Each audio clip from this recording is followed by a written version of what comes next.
Have you ever pondered over the intricacies of atherosclerosis? Picture this: our body as a bustling power plant, where cells are the machinery, dietary fats and glucose are the coal and gas, LDL proteins are the ships, and the circulatory system is a vast network of rivers. Consider the foundational elements of this analogy.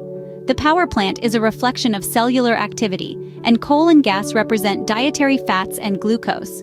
Ships symbolize LDL proteins, cranes at the riverside port are LDL receptors, and warehouses are intracellular storage.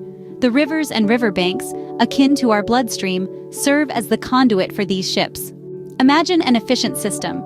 The power plant is humming along, processing both coal and gas with ease. Ships laden with coal traverse the rivers, swiftly unloaded by the cranes at the riverside port. The process is timely, ensuring coal doesn't spill or become airborne. This smooth operation mirrors a well-functioning body, with LDL proteins navigating the bloodstream with minimal risks.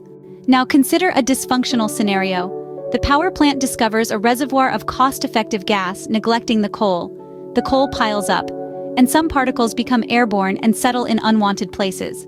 These airborne particles impair the cranes, reducing their efficiency. Ships remain in the river for longer, facing increased risks of damage and rust due to inadequate maintenance. This dysfunction leads to a cascade of issues.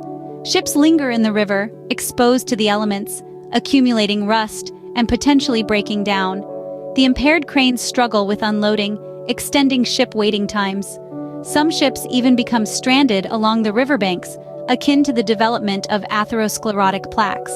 The increase in ship numbers, while seemingly similar to the efficient system, actually reflects a broken infrastructure and a dysfunction related to atherosclerosis.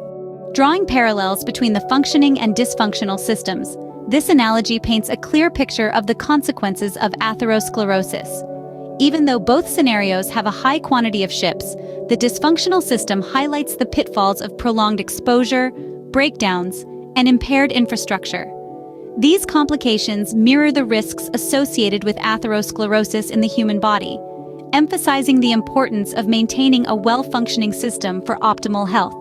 So, remember, it's not just about the number of ships, but how well the ships, cranes, and the entire system function together.